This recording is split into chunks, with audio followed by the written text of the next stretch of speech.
اگر خواہشیں اور آرزویں گھوڑے بن جائیں تو ہر بیوقوف شہسوار کہلائے گا۔ جس نے اپنی پریشانی کو بیان کیا وہ ذلت پر راضی ہو گیا۔ دکھ کو سمیٹنا ہی خوشی ہے، اپنے ہر غم کو پی جایا کرو۔ ہو جانے والے واقعات پر افسوس نہ کرو، صبر کرو۔ مانگنے والوں کی قدر کرو، کیونکہ وہ آپ کو سخی بنانے آتے ہیں۔ غنی اور بے نیاز کون ہوگا؟ وہ جو دولت سے بے نیاز ہو جائے۔ دنیا پر کوئی احسان کرنا چاہتے ہو تو اپنی اصلاح کرو، کہیں ایسا نہ ہو کہ تمہاری ذات سے کسی کو تکلیف پہنچی ہو۔ عزت کے موتی پر ذرا بھی میل آ جائے تو سینکڑوں دریا بھی اسے دھو نہیں سکتے۔ طوفانوں کی طاقت سب کشتیوں کو نہیں ڈبو سکتی۔ جب کسی قوم یا کسی شخص کا دعا سے اعتماد اٹھ جائے تو آنے والا وقت مصیبت کا زمانہ ہوتا ہے۔ سوچنا اور ہر وقت سوچنا ہلاکت ہے۔ ہم اپنی خوش فہمی کو آگاہی کہتے ہیں اور دوسروں کی آگاہی کو غلط فہمی۔ تعجب ہے، طاقت دراصل خوف کی حدود میں بادشاہی کرتی ہے۔ بے خوف لوگوں کی حدود میں طاقت کا گزر ممکن نہیں۔ اگر انسان اپنے کسی حاصل پر ہمیشہ قابض رہنے کی خواہش نکال دے تو ملال پیدا نہیں ہوگا۔ بلند خیالی ایثار یہ ہے کہ دوسروں کو روشنی دینا، خود میں آگ لگا کر۔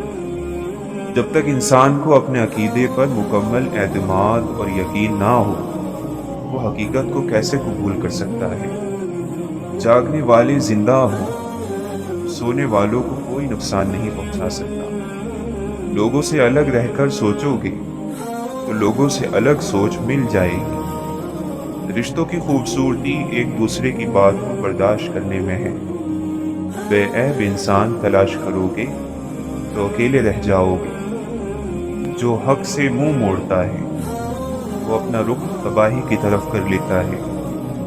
جتایا جانے والا احسان ضائع ہو جاتا ہے۔ مغفرت کمائی نہیں جاتی، کسی بھی عبادت سے مغفرت صرف مانگی جاتی ہے۔ کائنات کے بڑے مضامین میں نہ پڑھو، بلکہ چھوٹی چھوٹی باتوں پر توجہ دو۔ اس کو راضی رکھو جو ہم سفر ہے، چاہے وہ ہم خیال نہ بھی ہو۔ مسلمانوں میں زوال کے جو سبب ہیں تو اس کا ایک سبب یہ بھی ہے کہ مسلمانوں نے عبادت اور عبادت گاہوں کا تو بڑا خیال کیا، مگر انسان کا خیال چھوڑ دیا۔ جس کی رات بیدار ہو جائے اس کا نصیب جاگ اٹھتا ہے۔ کم آرزوؤں والے انسان سکون سے رہتے ہیں۔ بندہ اندر سے برا نہیں ہوتا، ضرورت ہی اسے برا کر دیتی ہے اور ضرورت ہی نیک کرتی ہے۔ ضرورت نکال دو، بندہ ٹھیک ہے۔ اللہ سے معافی چاہتے ہو تو لوگوں کو معاف کر دو۔ اللہ کا احسان چاہتے ہو تو لوگوں پر احسان کرو۔ نجات چاہتے ہو تو سب کی نجات مانگو۔ دو انسانوں کی محبت یکساں نہیں ہو سکتی، اس لیے محبت کا بیان مشکل ہے۔ دراصل محبت ہی وہ آئینہ ہے جس میں انسان اپنی اصلی شکل، باطنی شکل اور حقیقی شکل دیکھتا ہے۔ برائی کی تلاش ہو تو اپنے اندر جھانکو، نیکی کی تمنا ہو تو دوسروں میں ڈھونڈو۔ انسان گناہ کرنے کی وجہ سے جہنم میں نہیں جاتا، بلکہ گناہ پر مطمئن رہنے اور توبہ نہ کرنے کی وجہ سے جہنم میں جاتا ہے۔ مال و دولت کی ہوس اور نفس کی لذتیں چھوڑ دی جائیں تو زندگی آسان ہو جاتی ہے۔ تجھ پر لازم ہے کہ اللہ کے علاوہ کے خیال کو اپنے دل سے نکال دو۔ ہے تھکن ساری دنیا، ہے سکون صرف ذکر الہی۔ اس کی رحمت پر نگاہ رکھی جائے تو خوف ختم ہو جاتا ہے۔ خوف آخر مفروضہ ہی تو ہے، وہ المیہ جو ابھی رونما نہیں ہوا اور رونما ہو سکتا ہے، اندیشہ کہلاتا ہے۔ انسان اگر مستقبل کو آئینہ تخیل میں اتارنے کی بجائے حال کے فرض اور قرض کو ادا کرے، وہ خوف سے بچ جاتا ہے۔ ہم کسی کی دعا کی تاثیر ہیں، ہماری دعائیں کسی اور زمانے کو اثر دیں گی۔ जिस आदमी के पास दीन की राह पर चलने के लिए ना वक्त है ना मिजाज, वो अपनी नाकामी के बारे में और क्या कह सकता है। अगर मोहब्बत की तमन्ना है तो फिर वो वस्फ पैदा कर, जहाँ से इश्क चलता है वहाँ तक नाम पैदा कर। रास्ता सच्चा नहीं होता बल्कि मुसाफिर सच्चे होते हैं। अल्लाह को गवाह बनाकर अपनी गलती पर माज़िरत और आइंदा ऐसी गलती ना करने का वादा तौबा कहलाता है। जिस आदमी को किसी और मुसलमान के बख्शे जाने पर यकीन नहीं है, उसकी अपनी बख्शिश खतरे में है।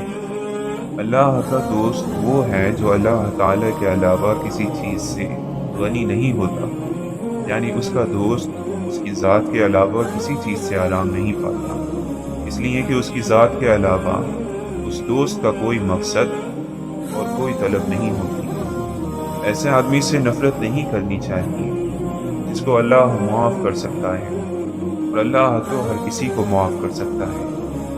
अल्लाह करीम है, वो अपनी चिट्ठी के ऊपर तकलीफ लिखकर अंदर से मेहरबानी लिख देता है। याददाश्त में महफूज रहने वाला इल्म वक्ती है, याददाश्त खुद देरपा नहीं। सबसे अच्छा इल्म वो है जो दिल में उतरकर अमल में जाहिर होता है। आवाज़ इंसान को दूसरों से मुताल्लिक करती है, और खामोशी इंसान को अपने आप से पहचान करवाती है। परेशानी से बचने का वाहिद रास्ता ये है कि इंसान अपनी ज़िंदगी को खालिक की मर्ज़ी के मुताबिक बसर करे। पहले तू अपने आप को एक आईना बना, वो खुद निकल के आएंगे अपने निकाब से। आंसुओं की फरियाद कबूल है, आधी रात में अपने रब के सामने रोना हमेशा हमेशा के लिए कबूल है। उस बेनियाज की बारगाह में आंसुओं की दरख्वास्त रद्द नहीं होती। अल्लाह के दोस्त के लिए नामुमकिनात का रास्ता ही मुमकिनात का रास्ता है। अल्लाह के सफ़र में शिकायत का सफ़र नहीं होना चाहिए। बुजुर्गी शुरू होती है बेज़रर हो जाने से, और मुकम्मल होती है फ़ायदेमंद हो जाने पर। बात ही रह जाएगी तारीख़ में, वरना इस दुनिया में जो आया वो गया। इंसान एक बड़ा राज है, उसके साथ कभी झगड़ा ना करना। जब तक आँख में आंसू हैं, इंसान खुदा का तसव्वुर नहीं छोड़ सकता। अल्लाह के दोस्त की रूह अल्लाह के जिक्र में लगी रहती है। इसी वजह से जब आम लोगों की रूह है अल्लाह के दोस्तों के पास आती है तो खुश हो जाती है। तेरे सीने में दम है, दिल नहीं है। तेरा दम गर्मी महफिल नहीं है। गुजर जा अकल से आगे कि ये नूर चिराग राह है, मंजिल नहीं है। शरीफ इंसान अपनी फजीलत पर खुश होता है, और कमीना शख्स अपने माल और दौलत पर फख्र करता है। जिसकी अमीरी उसके लिबास में हो वो हमेशा फ़कीर रहेगा, और जिसकी अमीरी उसके दिल में हो वो हमेशा मालदार रहेगा। तुम सब अल्लाह के दीन के एतबार से भाई भाई हो। तुम में सिर्फ अंदर की बुराई और बुरी नीयतें ही इख्तिलाफ पैदा करती हैं। हर चीज़ के लिए सफाई है, और दिलों की सफाई अल्लाह का जिक्र है। अक्लमंद और बेवकूफ़ों में कुछ न कुछ ऐब ज़रूर होता है, मगर अक्लमंद अपने ऐब खुद देखता है, और बेवकूफ़ों के ऐब दुनिया देखती है। अपने हाल पर अफसोस करना, अपने आप को लोगों में काबिल रहम साबित करना अल्लाह की नाशुक्रगुजारी है। बाशऊर इंसान वो है जो अपने आज को गुजरे हुए कल से बेहतर बनाए। बुजुर्ग लोग कहा करते थे, जो लोग माजी की याद और मुस्तकबिल के अंदेशे में मुब्तला रहते हैं वो अपने हाल को बर्बाद कर देते हैं। मुकाबले का पहला मैदान तुम्हारा नफ्स है, इससे जंग करके आजमा लो कि तुम आज़ाद हो या गुलाम। रोशनी में हर कोई राह दिखाने की ख्वाहिश रखता है, मगर असल बात तो तब है जब कोई अंधेरों और मायूसियों के दौर में मशाल जलाए। जो शख्स नेकी और बुराई के दरमियान फ़र्क को समझता है, हकीकत में वही खुदा के करीब है। दूसरों को बेअमल समझना ये भी दिल में छिपा एक तकब्बुर है। कुछ लोगों की इज्जत उनकी बुराई से बचने के लिए की जाती है। जिसका खुदा पर यकीन ना हो